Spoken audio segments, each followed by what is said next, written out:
are now watching Now That's TV.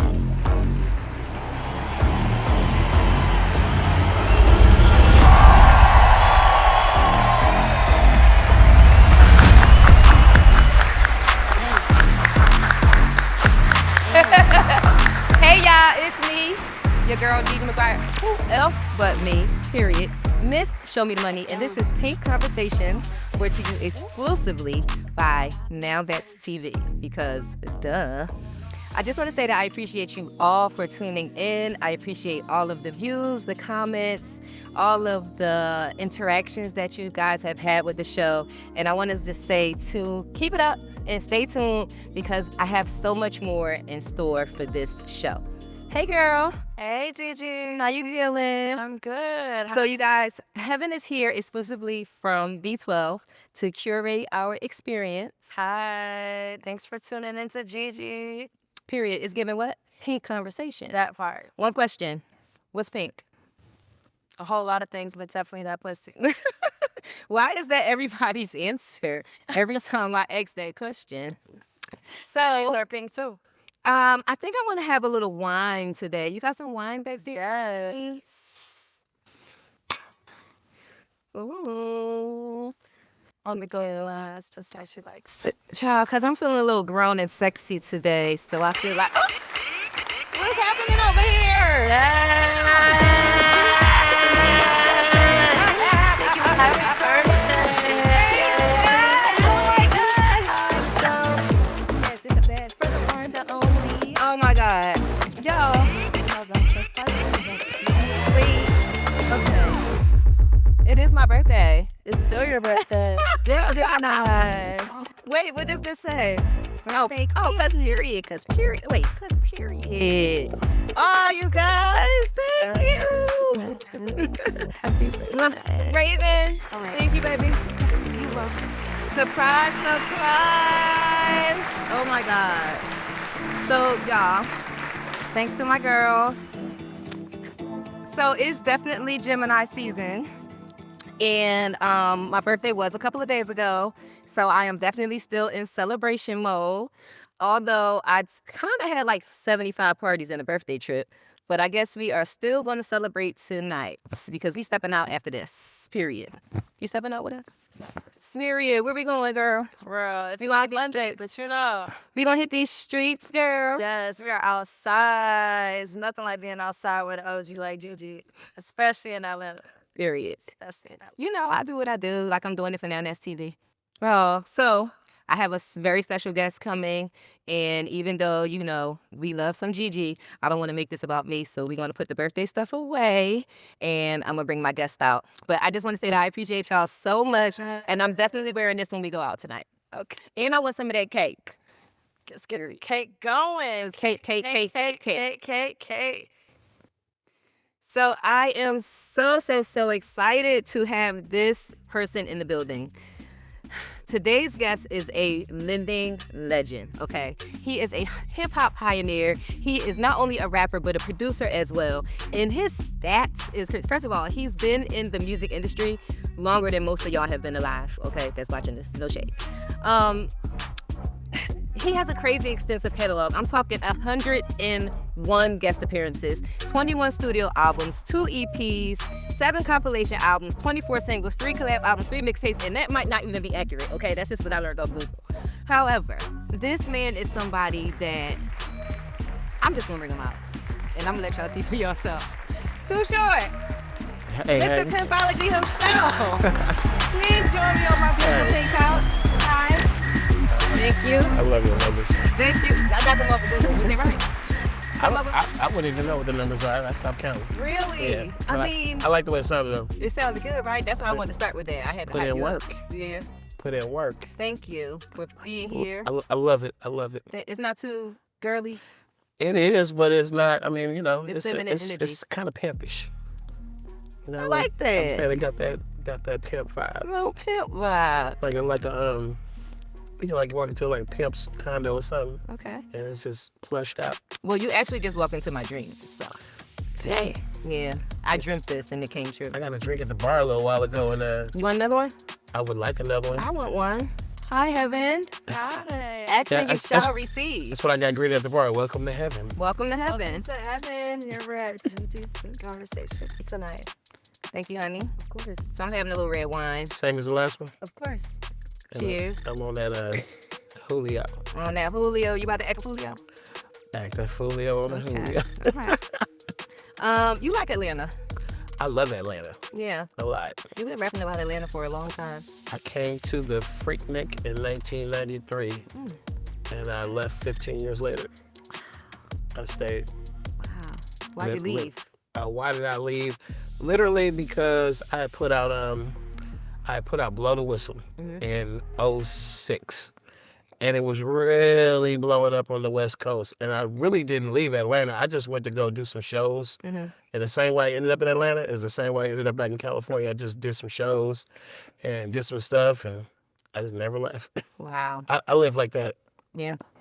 Used to. I don't do it anymore. So now you live back in California?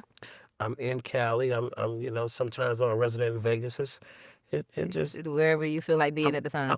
I'm sizing up some places right now. Like, where do I want to be out here? Could be somewhere exotic. Could be somewhere international. I don't know. I'm just looking around. Right. Personally, I would like to retire in a tropical destination somewhere once the dust settles for me. I picture like water really close by. Like I want water. to wake up and look at water every day. It's water, yeah. So that's on the list. Yeah. Nice. Pimpology. Mm-hmm. Let's start with the pimp shit. Pimpology it's a science. Explain. Well, it's something that I took a fascination to as a youngster, visually watching like those movies they used to put out in the 70s. They called them the blaxploitation movies. And the pimps were real fly in the movies. They were real fly. We have a thing in society where we think about pimps and we picture these crackhead pimps and crackhead hoes and stuff, but that's really not what it was when I was a child at all. It didn't even exist like that. It was fly. It was very fly. And Well respected. then later on in my life, I got out in the streets of Oakland, California, and what I used to see in the movies, I started seeing in real life. Oh, wow. And then I really became fascinated with it. I used to go down to where the pimps and hoes worked. And me and a couple of my homies, we would just watch.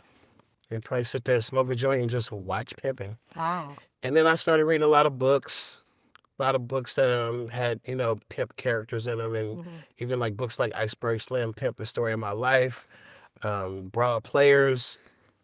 It was a lot of doggone books that just gave you a real good visual of the lifestyle, like a real visual. And then I'm absorbing it in the books. I'm looking at it on the streets, and then I started meeting a lot of pimps and hoes, and that's when I really went to school. And I was a early hip hopper when I first heard rap music in the early, late 70s, early 80s. I started rapping immediately. And one day I just decided I'm gonna rap about this pimping. And I've been a student ever since, though. I call it a student of the game. Student of the game. So as I learn it, I teach it. So I'm stuck because I want to ask, are you a pimp? But you did not say you were. So as we sit here now, I consider myself to be pimp-ish. Pimp-ish. I've always been. It was definitely one of my plan Bs in my dreams as a kid. I didn't really want to be a pimp. But I'm like, I know a lot about this shit, and I know how to do it. I could do it. I ain't choose pimping, but the pimping chose me. And over the years, on a couple of occasions, I wouldn't even sit there and make up no lies, because too many people out there know the truth about me. On a couple of occasions, some women have came to me and, they attached themselves to me and shared a lot of things with me. But I've never went to a female and went at her with some pimp game and like, hey, I want you to get down with me and let's go get this money and all that. I've never given a woman that speech. Okay. You clearly didn't have to.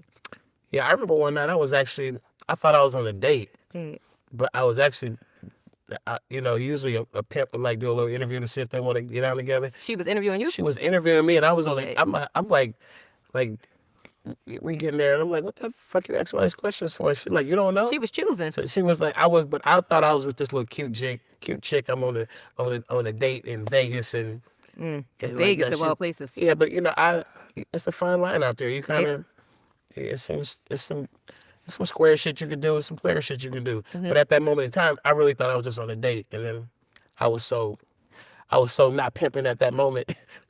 She was choosing. I didn't even see it. I'm like, oh shit, you choosing? Oh. So I've been of it and around it, but I have not been active because I make so much money in rap and art, you know. And then when you get to the actual part of the selling of sex and pimp and hoe and give me the money, you add up what I make off a show or two on the weekend. I'm like, that's a lot of headache for a little bit of my time. Yeah. I can get that in a little bit of time instead of like spending the next 30 days arguing with a hoe. I like that word you just said, spending. Tricking versus spending. Mm-hmm. It ain't tricking if you got it. Facts. Boy, we can go back and do a whole term paper on that sentence. It is tricking if you got it. It's tricking if it's tricking. It's trick. So let's talk about that. Tricking versus spending. What's the difference? What defines tricking? Okay, let's just say I'm approaching you about hanging out. You're kicking it. We go to the best restaurant. We might fucking take a trip. And it's first class all the way. We best room at the hotel. We doing it. Yeah. Spending. I like that. But we are not on this trip on the pretense of if I do this, I get to have some pussy. And we did not talk about that before the first date, during it, anything. It's just we doing it. Just having a And it's just you rolling with a nigga that roll like that. Right. But if it's a equation of there's a certain amount of certain things you got to do, or you ain't never getting this, then it went from spending to tricking. And you put that out there. You're never going to get this unless you do that.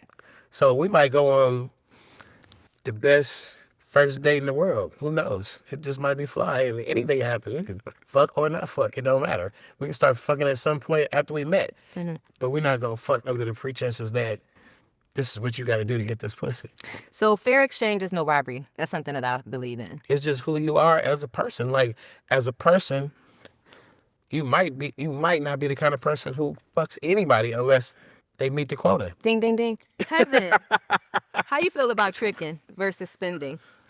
Honestly, I love a trick. Oh, yes. Okay, so it's cool when it's like very, very definitive. Yeah, I think that people should know their value and they should honestly know their price and they shouldn't waste their time on people Baby, that's not only should you know your price, you should add taxes, gratuity, shipping, handling, fees, filing charges, and everything. So the way I came up and the people I came up around, I mean, it's just like some guys who really run that game. And in defense of what you guys are saying, I got to defend their honor. It's like you can't even really get to where we at and what we do. You can't even get in this world unless you walk in the motherfucking door handing out 5-10 racks on demand before we can even do anything. That's how we was raised. I don't really live my life on a pimp code. I live more like, little pimp game, little player game, little gentleman game, a little mixture of all of it. But yeah, the guys I've come up with, you gotta pay a fee just to be friends. To be friends. It's kind of the same thing you're saying, but it's the other side of it. Okay. But I'm telling you, there is a place for simple tricks. They have a good place in the world. Is it the strip club? It's it's on Cash App. It's wherever shit. It's wherever they are safe. OnlyFans. Even before we had all this digital shit, right? You still was like, nigga, you can't touch this unless I'm going shopping tomorrow, or I need this particular bag or shoe or something. It's always been there. So I don't know. I don't know if it's where I'm from or how I was raised. Where are you from? Philly. Okay. Yeah, we gonna talk about that because Philly equals thing. But I don't know if it's that or like, how I was raised or the men that I came across in my younger years that kind of formed me as a woman. But I'm used to guys just being like, here, take this, put this in your pocket. Without you having to say. Without me having to ask. Yeah. Or, if I mention something or they overhear me talking about something, then it's like, oh, how much is that? How much you need for that? Let me pay for that. But is there just is there a guy who comes along who doesn't have to live by any of those rules, and he just get to have you just because you like that nigga? Of course, I'm a woman. Okay, I'm very soft and pink. so then it's not. It's not always like transactional, of With course. some people it is. Well, I'm speaking on a personal level, but at the same time, I feel like I can't be with somebody who just can't. Like, if you can't be on my level as far as like lifestyle and things that I like to do, and I'm not saying you gotta shop me and spend on me and all of that, but if we can't eat at the places I want to eat at and travel to the places I want to travel to, then what we gonna do? Because I'm gonna do this with my friends. I'm gonna do it on my own. I'm gonna do it with my dogs. I'm gonna take my dogs for a weekend in Miami at the Intercontinental. But you also could I mean, at the Fountain Blue. you could overachieve and become such a breadwinner that you like, I like this nigga so much, I'm finna float this nigga around and it's on me. Is that tricking? That's your choice. That's spending on your level. As a woman, you could trick and just be like, I've been known to be a little cake mama from here to there. I've been known to spend a little couple of dollars, you know. I've been known to, yeah. What's the most money you ever spent on a guy? Maybe $500. Some off-white shoes. $35? $500 on off-white shoes. I think 5,000 was the most I spent at one time. I bought my ex a Vespa for his birthday. Was it worth it? Yeah. As much time as that man bought me, absolutely. But then when you get of a certain age as a female, you get that open window of, tricking on youngsters. Some older women do that. They get some 30-something, 40-something, and they go out and show the little young nigga a good time. There's nothing wrong with that. Who told you that? No, I'm joking. Who told me? I'm joking. A bunch of older women told me. No, because I'm 40. Oh, I'm 46. I forgot I'm 46 now. Yeah, little boy toy weekend ain't nothing. Everything He's on 49. you. Everything on you. Everything was not on me though, but I be cooking for him. But that's about it. I ain't spent no money on him yet, for real. Well, I've never been a sugar daddy to this day. I'm 59 years old. I've never once had a sugar daddy relationship ever. You don't need to. Yeah, me too. I recently saw you in the Cheetah. Yep, I was there. I go there to have dinner every now and then. I was having dinner too that night. But I indulge, but Yeah. I go there for the food. I need a good excuse. And you also, we know you love Magic City. I haven't been lately, but I am definitely I am an alumni of Magic City. Tell me a Magic City story. Well, I could tell you there was a time where I was so embedded in the family that literally you would, on any given night, doesn't matter what fucking day of the week it is, you be in Magic City, I would be downstairs with the dancers and the house mom and everybody changing. Yeah. We just hanging out, smoking some weed, Now, having if you've been to conversation. Magic City before, Then if it- you've been to Magic City before, then you know being downstairs is something special. Everybody can't get down them steps. Then it closed. I'll be up in that motherfucker with a towel, wiping shit down and putting the chairs up. I ain't going nowhere. That was my thing. Like most strip clubs, they're like, I'm not leaving when it closed. I'm just gonna hang out. Everybody got a crazy strip club story. It might not be Magic City, but what's your craziest thing that happened in a strip club? The craziest thing that ever happened. I took my homegirl to a strip club. My little homegirl. I probably hit it a couple times, but she was just my little homegirl. And she was of age to where she can finally get out and hang out and all that shit. She was kind of young and wild. I took her to one of them little strip clubs downtown, and Nikki's VIP, one of them motherfuckers. And she had too much fun. Ooh, what she It was do? like her first. She started dancing? No, eventually, yeah, but she like just fell in love with a bitch. She was just turned the fuck. I still have pictures of that night. Remember they used to take pictures in all the strip clubs. You get the little Polaroid, Get it printed take out. home with you. Yeah. I still have pictures that night. She got turned the fuck out. It just instantly went to just like into like a bitch coming in and sitting bitches dancing and shit. And the next thing you know, she's on pussy real tough. So she went deep into it. From what I heard, I didn't follow the story close up. She went so deep into it. She ended up dating the bitch, living with the bitch, breaking up with the bitch, set the bitch house on fire. What? 10 years in the pen for arson, and I'm sitting there going, I think I turned her out. I feel like it was my fault. Sitting in the pen for arson is crazy. That I took her to her first little You took her to the down strip the road. club, and then it turned into her going to jail for arson. It wasn't for everybody. Like you got to be careful who you give certain game to. That's a crazy story. I know. I felt bad about it when I heard, and I'm like, How long did she do it? I wonder if she's sitting there in jail going, "This motherfucker." No, it ain't your fault. You ain't tired of falling in love with the girl with no crazy. I know, but I You took her to the strip club. let Was her. that her first time in the strip club? Well, she pretended like it. I don't know, but I let her bite the forbidden fruit. So Yeah, we have a mutual friend. the big homie, Yeah. the big homie from Detroit. He insists on you telling me whatever the story is about him that he wants me to hear. A lot of people know Big Tone. Big Tone is he's been around me a long time. He's if you know anything about Detroit, it's a very fickle city. Mm-hmm. And you gotta move around that city the right way, because the wrong way It's gonna be It bad. can be bad. Yeah. Yeah. So Big Tone was always my guy Yeah. in Detroit. He's well respected, Yes. and a lot of OGs know him. A lot of young homies know him. Mm-hmm. And You saved his life before. I literally saved his life. Let's hear about it. You want to hear the story, bro? Yeah.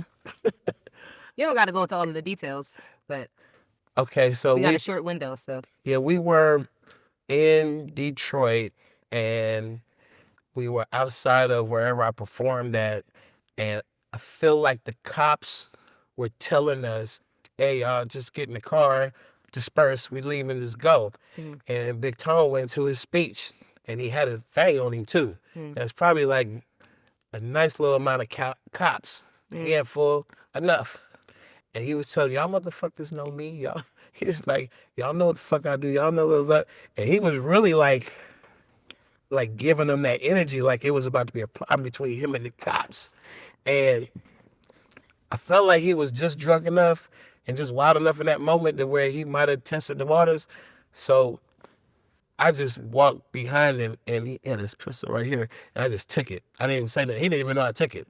So I had his pistol, and try to calm him down. Can't nobody calm him down. It just can't calm him down. So when he got ready to think he was gonna do it, he was like, "Oh, I don't even got it on me." So it kind of didn't escalate to that.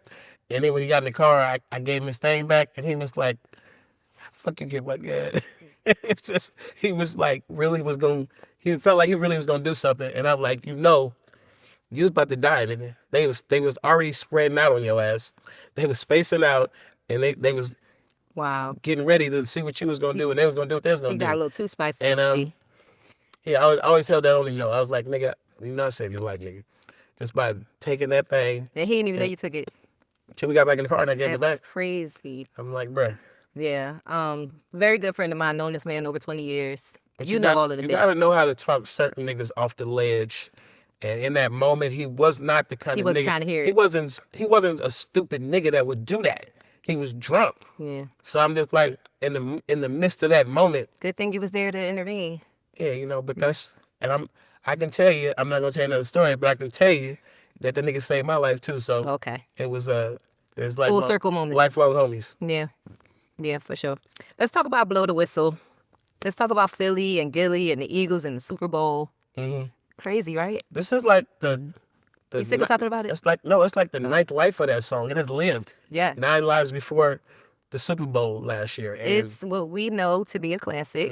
It's one of those songs that is forever going to be one of them, no matter what. At some point, he started doing it. I know he had the 2 songs.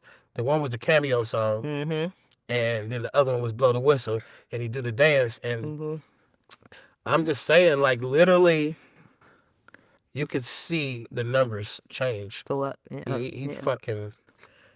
made that motherfucker go. Yeah.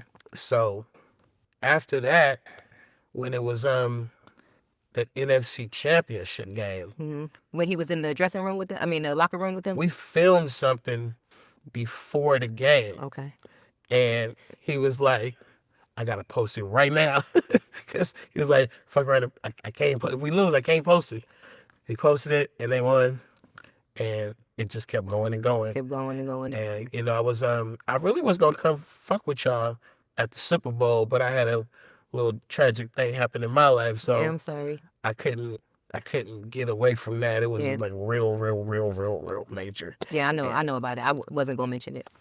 And so I didn't get the full ride. But I'm a really big sports fan. And you guys pretty much are coming back with another really good team. So, I You hope ready that to I hope keep it the song going? carries over and they Carries keep on it to going the because seasons. I feel like that's their official song now. It has to be. my relationship with Philly started off kind of rocky Really? back in the 80s. Yeah, it was rough because East Coast, West Coast. Yeah. Before And Philly a little crazy. they ever had a thing called East versus West, Biggie and Tupac and shit, it was always like this little friction. It was energy. Yeah, it was like, them niggas, y'all West Coast niggas, California niggas. But they didn't like me at first. And that was cool. Because I had like a brand new Mercedes, drop top Cadillac, 4x4, big ass truck, house with the pool, bad bitches. I was living the life. And nowhere I ever went, they didn't like me. But then as soon as I went to like New York and Philly, they was like, we don't like you. But it was cool. And then later on in Atlanta, when I moved to Atlanta, I met a lot of Philly people, became friends. Then, I'm out in LA a lot of Philly people became friends and shit. So I Now it's all good. dated a couple Philly chicks, kind of rough. But I survived. I'm a Philly chick. You think I'm rough? I don't know, but want to hear something funny? Yeah. I had a cute little friend from Philly. We did our little thing, was kicking it, and then she said she spent the night with me.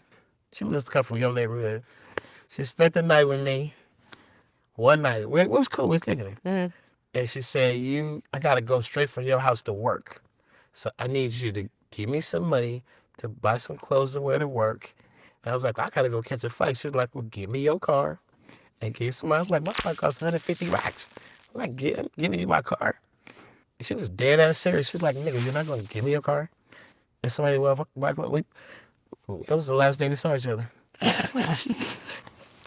I probably wouldn't have never spoke to you no more either. I know. She I mean, we could see each other and she wouldn't speak to me.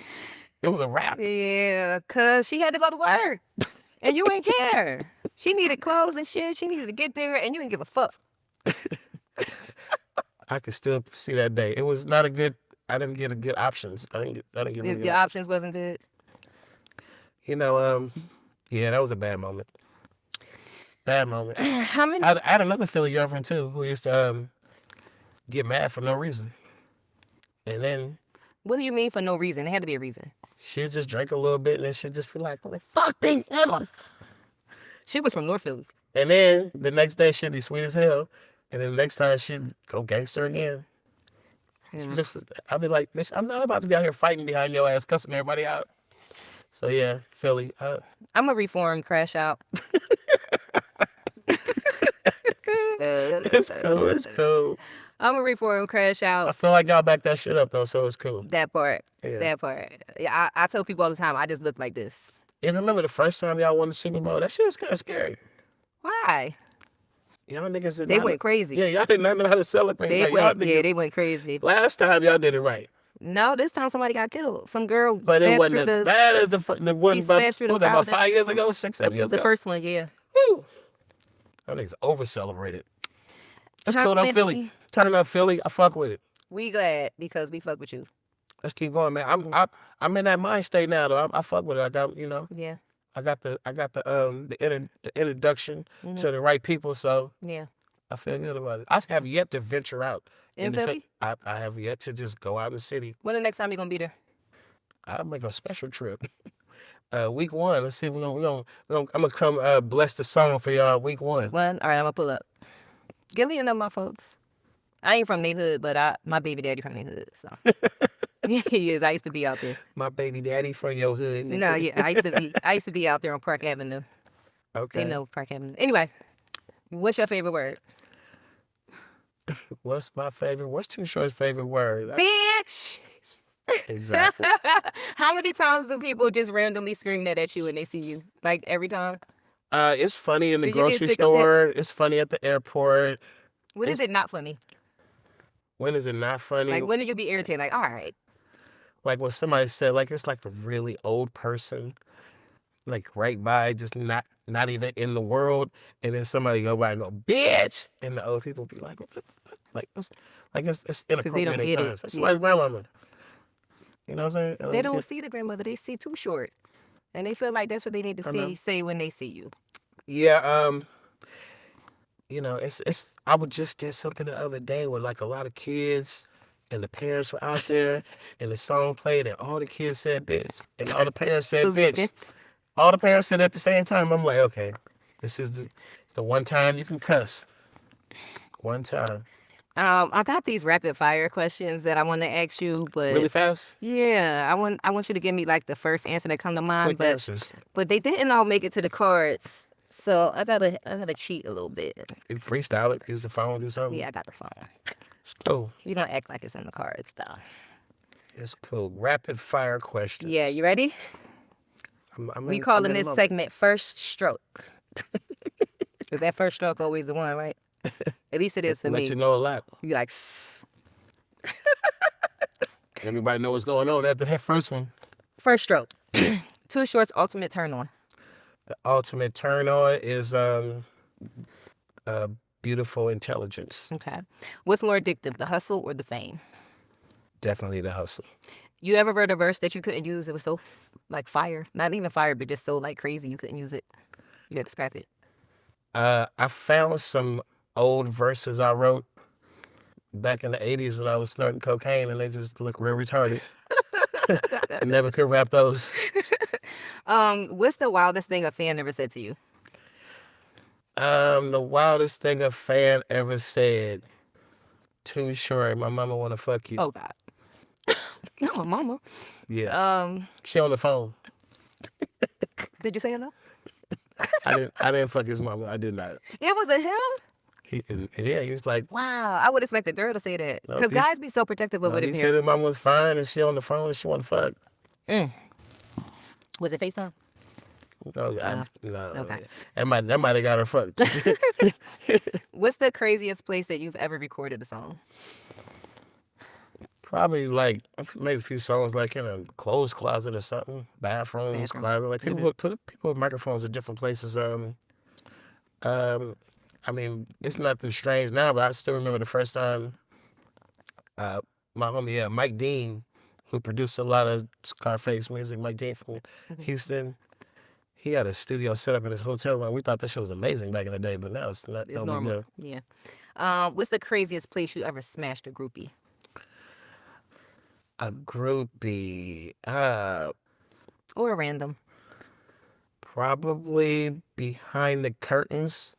At the show? At like the fucking BET Awards or something. Or there's a curtain on stage, and then everybody's going around production, and it just got in between two curtains and was just did it. And then went back to the show like it didn't happen. Damn, that's some player shit. That was in the 80s, so I was young. That was wild. Ooh, look, I gotta reopen the phone after that. What? That was I'm sure other people have done that. Quickies at the award show is crazy. Is there a beat that you passed on that somebody else made a hit song? There's a few, yeah. E40 like to say he passed on Blow the Whistle. I'm like, tell that story a million times, nigga. It's my song. Tell it again. There's some songs that producers have played for me that, even though I didn't want it, I knew it was a hot beat. And when it did become a hot record, I understood it. But yeah, I have definitely passed on some heat. Yeah, because, What's for you is for you, my guy. What's the what? What's for you is for you, my guy. Exactly. Yeah. My guy. We almost done with these. We got 3 left. Who do you think is the most underrated rapper ever? Underrated rapper. Yeah. That's a tough question. You know what? That's a tough question. Because I'm not going to say myself because I'm not that kind of person. And then I've run this question through my head and I'm like, I'm not really into like congratulating rappers. Okay. That's like if you walk in a room with 8 bad bitches and you're like, she's the baddest bitch. Okay, I feel you. And you're not just gassing her because they're out for you. Like, no, she's really the baddest bitch. Like, okay, I accept my fellow rappers. Their greatness and what they can do, but I don't really brag on rappers. Okay. You have a secret ghostwriting moment that we don't know about? Ghostwriting? Yeah. Writer? You wrote some shit that we don't know you wrote? Have I written? I wrote a song for Deion Sanders, Primetime. Okay. I wrote one of his On songs the on hit that, songs back in the day on that album. that people seem to find out about. They're like, you wrote one of that song? Yeah, Oh, okay. But That's fire. yeah, I have been in some. Back in the day, we used to be in studio sessions. Like it's the homie named MC Breed, R.I.P. MC Breed from Flint, Michigan. Mm. I would be in the studio and Breed would be like rapping like 8 bars, 16 bars. He's like, man, say these.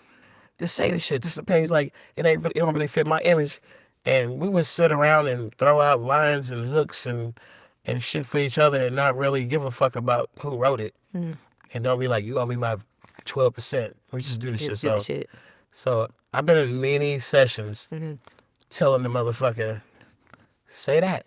Right. And many motherfuckers have been in my sessions telling me, say that. So, right. Okay. But now That's fair. Now it's like the art of you know, you take your hand and pat yourself on the back, you look in the mirror and say, great job. Mm-hmm. That shit is out the window with social media likes. Yeah. You're like, I need you to say You you need that fucking like validation. me. Say you like me. That's crazy. Okay, last first stroke question. Mm-hmm. What's the most non-player thing that you secretly enjoy? Non-player? Mm-hmm.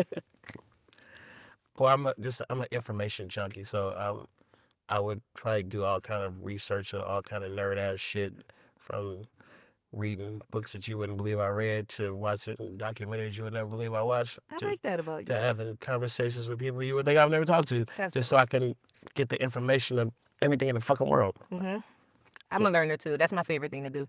Yeah, is so learn. That's something that we can't stop doing. You can learn for the rest of your life. So a lot of times when I'm not watching live sports, it's not that time. I'm probably doing something intellectual. Yeah. So I am a self-proclaimed sexologist. Mm-hmm. And is that also like a sexpert? Yeah. Okay. Mm-hmm. Yeah. Two different things. Sexologist could be just like a person who researches sex, and but a sexpert is actually when you really like did the research and have the experience. Yeah. It's just a way for me to glamorize being a hoe, but experience. I call it experience. It is experience. Like what do athletes do when they're not playing a game? Practicing. I'm somewhat of a sexologist myself. I know a lot of shit. Yeah, me too. I know a lot of shit. Yeah. So I have this theory, Mm-hmm. and I want you to help me prove my theory. Mm-hmm. So I have this theory that men within the 5 foot something range Mm-hmm. are tripods. Mm-hmm. How tall are you? I'm 5'8". 5'8". What's a tripod though? 3 legs. Oh. Little niggas with big dicks? Yes. Little niggas with big dicks is crazy. Ma'am, Heaven, do you agree with speaking from your experience, have you dated men that are under 6 feet? I have. And did they have big dicks? It depends. I've met tall dudes with small dicks, so We're unfortunately. not talking about tall. We're talking According about to- 5 foot. We're talking about According to 5 females, foot. this shit don't go by uniform. It's not like big foot, big hands, big dick, tall, big Yeah, dick. that was not true. It's when little they said niggas that. with big ass dicks, and I understand there's some big niggas that like I niggas, feel like it really big depends on niggas the that whip out a little person. tiny thing. I've heard. Yeah. You gotta So- really run into the right person. Yeah.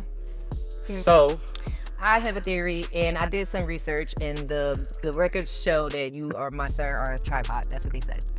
Somebody I know in D.C., I ain't gonna tell you no names, but somebody that I know Yeah. in D.C. said, I know for fact that man got a 3rd leg. okay, so I mean, my shit is obvious though, cause if my nickname's been Too Short for 40 fucking years.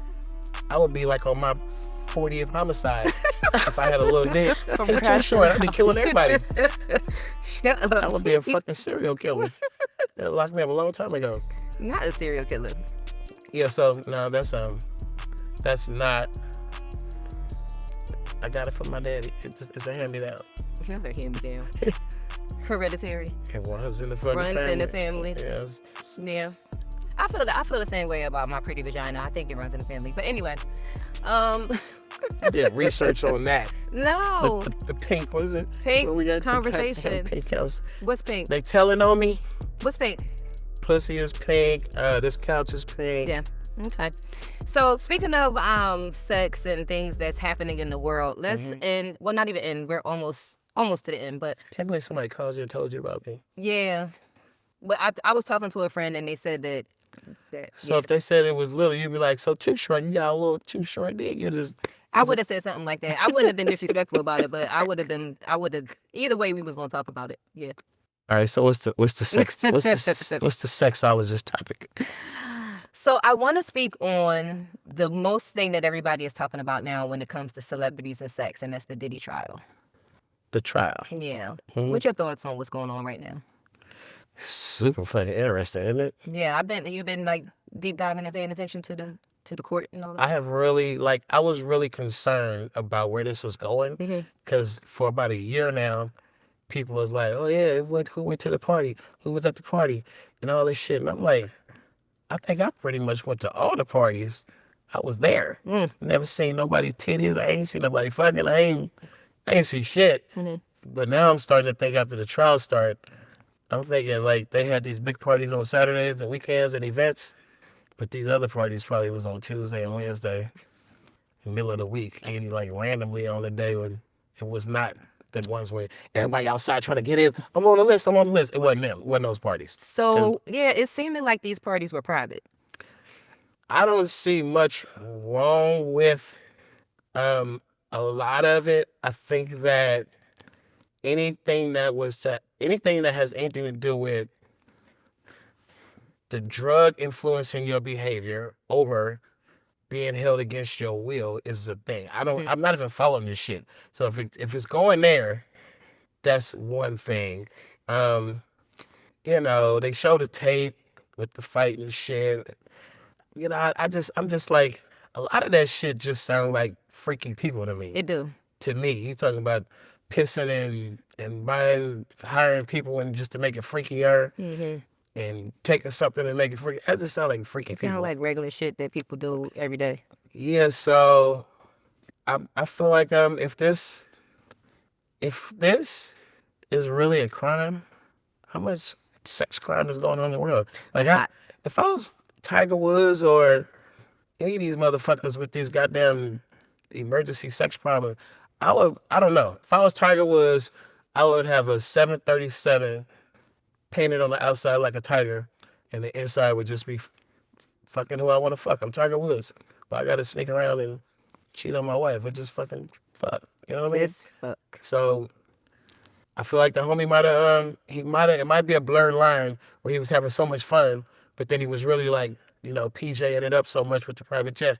Maybe when you go here to there, it turns into a different thing. I don't know. I don't know that. I still have not seen what the right because I'm waiting for them to define where the crime is. Sex trafficking, what they're trying to say, and the RICO, all of that. Where does that come in at? Because so far, all we see is that he paid for prostitutes. Yeah. He had a lot of sex, and he did a lot of drugs. Yeah, right now it's the RICO. He put his hands on her, and that's against the law. But it's not a Fed case. Exactly. So I feel like they're reaching, and I honestly feel like he might not end up doing no real time over this.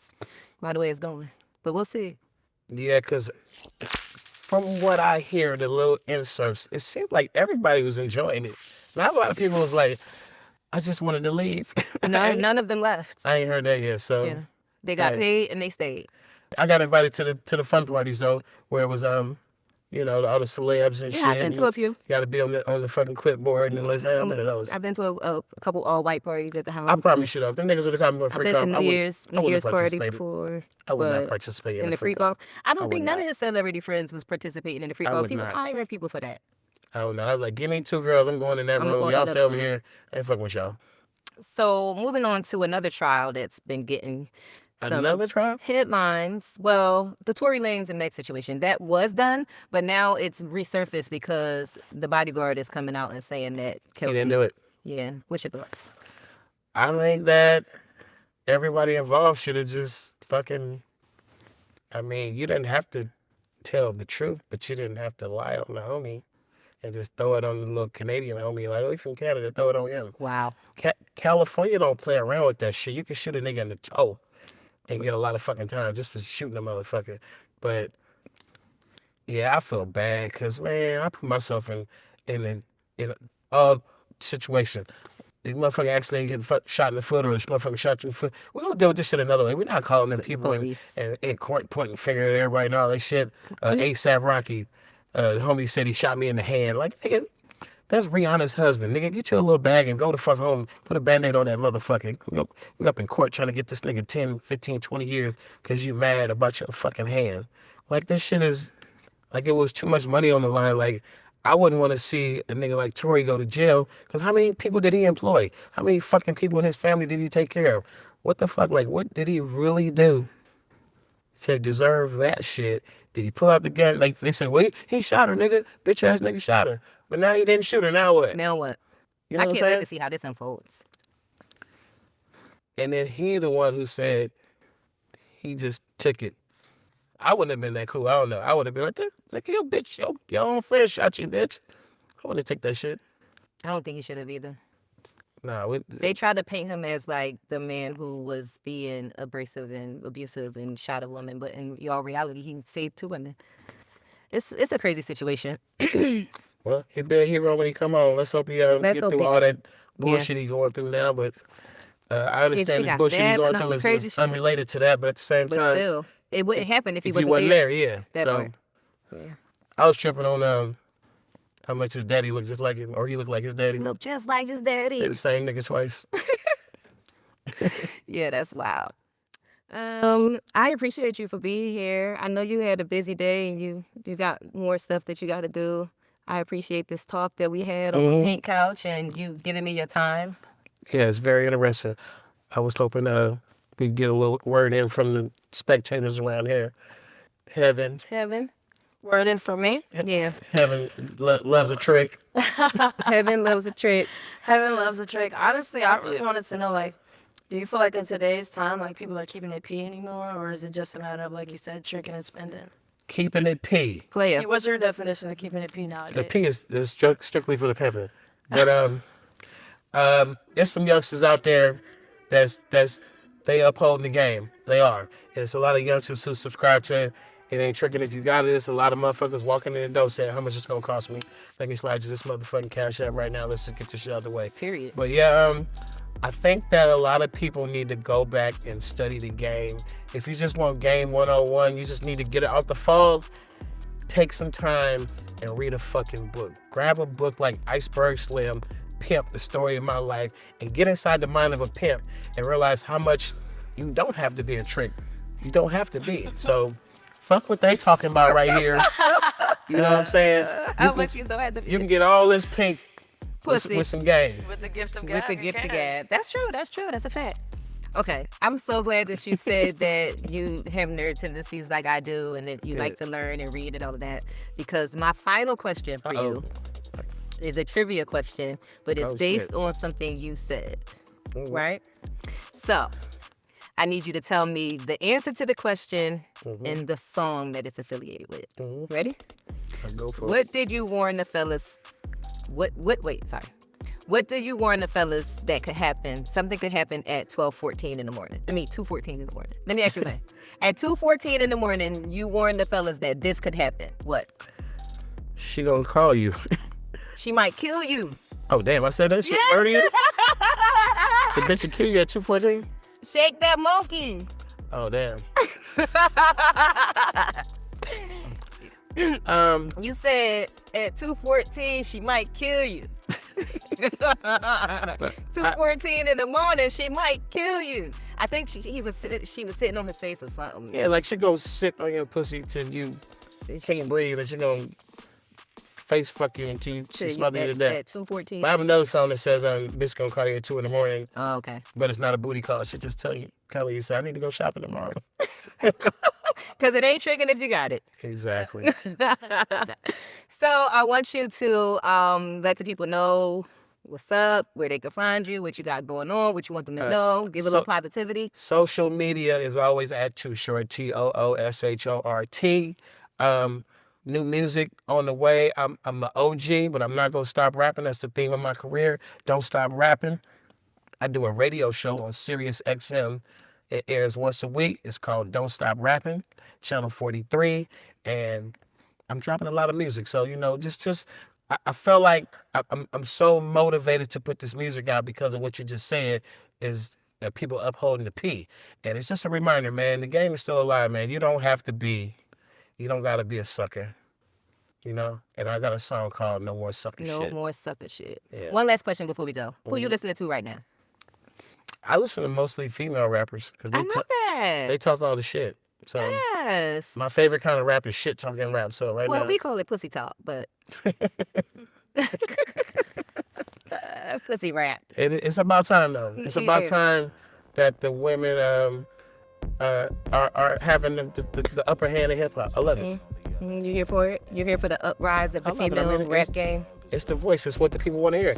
They spoken. They're like, we like this shit. So keep it going. All right. Well, again, I want to thank you for having this pink conversation with me. You are highly respected, definitely a living legend in hip hop, and very talented. And you're still macking and still rapping, and the music ain't gonna stop. Thank you for having me on the pink couch. I appreciate you so much. I'm pretty sure this couch could tell some stories. Not yet, but I'm hoping for that one day. Hey. I'm hoping for one day that this couch will have a story to tell. I'll be back. It's on my bucket list. Thanks for the drink, Heaven. Of course. Thank you so much. I appreciate you. There was lipstick on my drink too. That was you? Oh. Did you kiss my drink now?